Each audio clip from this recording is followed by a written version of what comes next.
दोस्तों, कहानियों का सिलसिला अभी भी जारी है। लोग शारीरिक सुख के लिए रिश्ते और मर्यादे को इस तरह से भूल जा रहे हैं, ये जानते हुए भी कि जब लोग हमारे रिश्तों के बारे में जानेंगे तो आखिरकार क्या कहेंगे।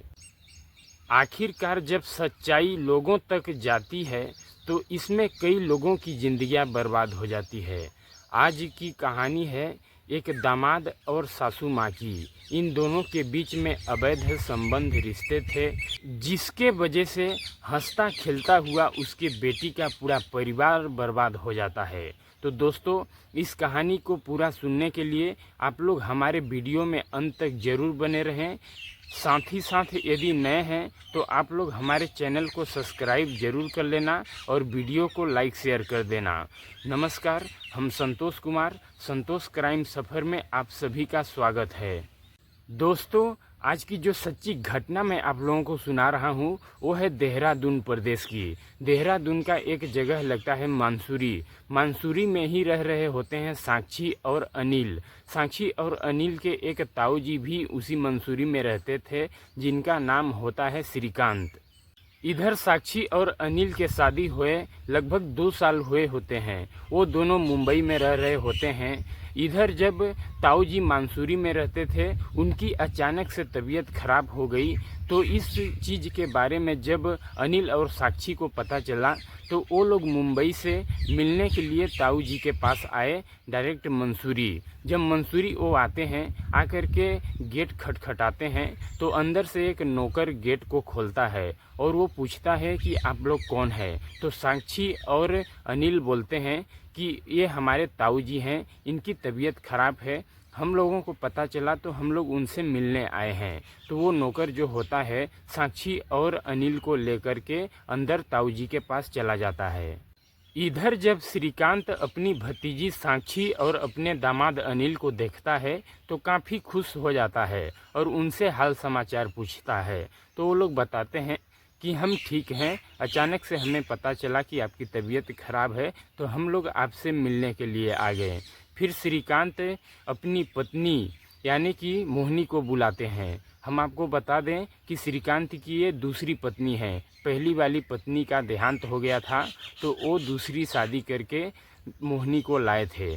और मोहिनी की उम्र श्रीकांत से काफ़ी कम है और देखने में भी मोहिनी काफ़ी खूबसूरत और जवान महिला है।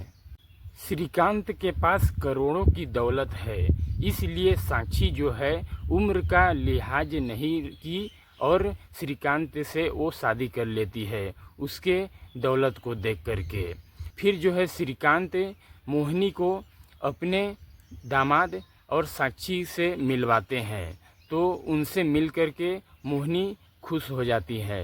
फिर जो है श्रीकांत मोहिनी से कहता है कि इनको गेस्ट रूम में रुकने के लिए व्यवस्था बना दो, ये लोग महीने तक हमारे पास ही रहेंगे। इस तरह की बातें जब श्रीकांत अपनी पत्नी मोहिनी से कहते हैं तो मोहिनी जब सुनती है तो उनका मुंह लटक जाता है, क्योंकि साक्षी और अनिल 1 महीने तक उसी घर में रहेंगी। तो उधर जो मोहिनी थी उसका नाजायज संबंध नौकर रामू के साथ था, क्योंकि जो श्रीकांत था वो तो बीमार थे, चरपाई पर पड़े रहते थे, तो वो उसी का फ़ायदा उठा करके रामू के साथ नाजायज संबंध बनाती थी। इसलिए उसे काफ़ी दिक्कत थी साक्षी और अनिल के 1 महीने तक रुकने में। जब मोहिनी और रामू को ये पता चला कि अनिल और साक्षी 1 महीने तक दोनों यहीं पर रहेंगे तो उन दोनों के चेहरों का रंग उड़ चुका था, क्योंकि उन दोनों के साथ नाजायज़ संबंध थे। वो लोग अब ये सोच रहे थे कि हम दोनों आपस में कैसे मिलेंगे, ये दोनों 1 महीने तक यहाँ पर रहेंगे। तो इधर रामू मोहिनी को इशारा करता है और रूम के अंदर बुलाता है। और जब रूम के अंदर मोहिनी और रामू दोनों आपस में मिलते हैं तो ये बात करते हैं कि इन दोनों को किसी तरह से इस घर से भगाओ। ये लोग इस घर में 1 महीने तक रुक जाएंगे तो हम और तुम जो आपस में प्यार करते हैं वो कैसे कर पाएंगे। आखिरकार ये लोग हमारे और तुम्हारे प्यार के बारे में जब जान लेंगे तो काफ़ी बवाल होगा और इस बुढ़े को बता देंगे। और मोहिनी कहती है कि हम इस बुढ़े से तो शादी केवल इसके धन दौलत के लिए किए हैं, बाकी इस बुढ़े में है क्या, और जो शारीरिक सुख है वो हम तुमसे ले रहे हैं, पर 1 महीने तक ये रहेंगे तो किसी प्रकार से चोरी छुप के शारीरिक संबंध बना लेंगे। फिर इधर देखते ही देखते शाम हो जाती है। शाम के करीब 9-10 बज जाते हैं। 9-10 बज जाने के बाद सभी लोग आपस में बैठ कर के खाना खाते हैं। खाना खाने के बाद जो साक्षी और अनिल थे वो अपने कमरे में सोने के लिए चले जाते हैं, और इधर रामू और जो मोहिनी थी वो भी खाना खाने के बाद अपने अपने कमरे में सोने के लिए चले जाते हैं, और इधर जो श्रीकांत थे वो भी दवाई गोली खा करके अपने कमरे में सो जाते हैं। फिर कुछ देर बीतता है, लगभग 12 से 1 बजने का समय होता है। तो उस वक्त जो वो नौकर रामू होता है वो चुपके से दबे पांव उठ करके अपने मालकिन यानी कि मोहिनी के कमरे में चला जाता है, संबंध यानी कि शारीरिक सुख भोगने के लिए। फिर वो जो होता है साक्षी के पति अनिल, वो भी रात में स्मोकिंग यानी कि सिगरेट पीने के लिए उठता है, और वो देख लेता है कि रामू जो है मालकिन के कमरे में यानी कि अनिल के सासू माँ के कमरे में जा रहा है। फिर वो भी इस नज़ारे को देखने के लिए दबे पांव जाता है, और जा कर के देखता है तो हैरान और चकित हो जाता है क्योंकि रामू और मोहिनी दोनों आपत्तिजनक में होते हैं और शारीरिक संबंध बना रहे होते हैं। इधर जो अनिल था उसके दिमाग में एक आइडिया आया, और वो तुरंत अपना फ़ोन निकालता है और अपने सासू माँ और रामू का नाजायज़ रिश्तों के बारे में जो संबंध वो बना रहे थे उसका वो वीडियो बना लेता है। और वीडियो बनाने के बाद वो चुपचाप अपने कमरे में चला जाता है, साक्षी जहाँ पर सोई होती है वहाँ पर जा कर के सो जाता है। फिर सवेरा होता है, और सवेरा के लगभग दिन भर तो ठीक ठाक था। जब शाम को 3 बजते हैं तो 3 बजे के आसपास जो साक्षी होती है वो बाज़ार चली जाती है कुछ सामान लेने के लिए, और घर में अनिल को छोड़ देती है। तो फिर जो उसकी सासू माँ यानी कि मोहिनी होती है वो अपने कमरे से यानी कि श्रीकांत के कमरे की ओर जा रही होती है। तो उसी बीच में जो अनिल था वो बैठा होता है। तो वो अपने सासू माँ से कहता है मोहिनी से कि सासू माँ, हम आपको एक वीडियो दिखाना चाहते हैं जो कि अभी अभी मार्केट में लॉन्च हुआ है। तो जो मोहिनी होती है अनिल की सासू माँ, वो कहती हैं कि हाँ दामाद जी, दिखाइए मुझे भी कौन सी वीडियो है। तो वो उसी नाजायज़ संबंध जो मोहिनी रामू के साथ बना रही होती है उसी वीडियो को दिखा देता है। तो उसकी सासू माँ यानी कि मोहिनी के पैरों तले से ज़मीन फिसल जाती है उस वीडियो को देख करके। और इस तरह का वीडियो जब मोहिनी को उसी का दामाद अनिल दिखाता है और ये भी कहता है कि मुझे सारी सच्चाई पता चल चुकी है, तुमने शादी श्रीकांत से केवल श्रीकांत के धन दौलत के लिए किया है और कुछ के लिए नहीं। जब इस तरह की बातें अनिल मोहिनी से कहता है तो मोहिनी काफ़ी डर जाती है और परेशान हो जाती है, और मोहिनी फिर अनिल से प्यारी प्यारी बातें करने लग जाती है और उसे अपने बातों में उलझाना चाहती है, फुसलाना चाहती है। और इधर अनिल जो था कहता है कि यदि तुम हमारा एक बात मान लोगी तो हम ये वीडियो किसी को नहीं दिखाएंगे, वरना मैं इस वीडियो को सभी जगह वायरल कर दूंगा, श्रीकांत को तो पहले दिखाऊंगा। तो मोहिनी डर जाती है और कहती है कि तुम जो कहोगे वो हम करने के लिए तैयार हैं। तो मोहिनी जो थी काफ़ी सुंदर थी, जवान थी। अनिल का भी अब मन कहीं न कहीं विचलित हो चुका था मोहिनी को रामू के साथ नाजायज़ संबंध बनाते देख करके। तो अनिल भी मोहिनी से कहता है कि तुम जो रामू के साथ कर रही थी वही हमारे साथ कर लो, तो हम ये वीडियो किसी को नहीं दिखाएंगे। तो फिर मोहिनी इसके लिए तुरंत तैयार हो जाती है और अनिल भी तैयार हो जाता है और दोनों एक कमरे में जाते हैं और कमरे में जा कर के नाजायज़ संबंध यानी कि रिलेशन बना लेते हैं अनिल और मोहिनी। अनिल जब मोहिनी से शारीरिक संबंध बनाने के लिए बात की तो उसे थोड़ा सा भी अपने रिश्तों के बारे में ख्याल नहीं आया, कि मोहिनी जो है वो रिश्ते में हमारी सास है और हम उसके दामाद हैं, पर उसको तो शारीरिक भोग भोगना था, तो वो इसके बारे में कैसे सोच सकता है। आखिर वो इन रिश्तों का मर्यादा नहीं रखा और मोहिनी के साथ शारीरिक संबंध बना लिया। जब एक बार अनिल शारीरिक संबंध बना लिया, सासू माँ के साथ उसकी लत लग गई, तो अब वो बार बार इसी काम को कर रहा है। 1 महीने तक रुका था और रात के समय वो अपने पत्नी यानी साक्षी को नींद की गोलियां दे देता था और वो अपने सासू माँ के साथ यानी कि मोहिनी के साथ अब शारीरिक संबंध बनाता था प्रतिदिन। रामू और मोहिनी और अनिल ये तीनों प्रतिदिन रात में और मौका मिलता तो दिन में भी शारीरिक संबंध बना लेते थे।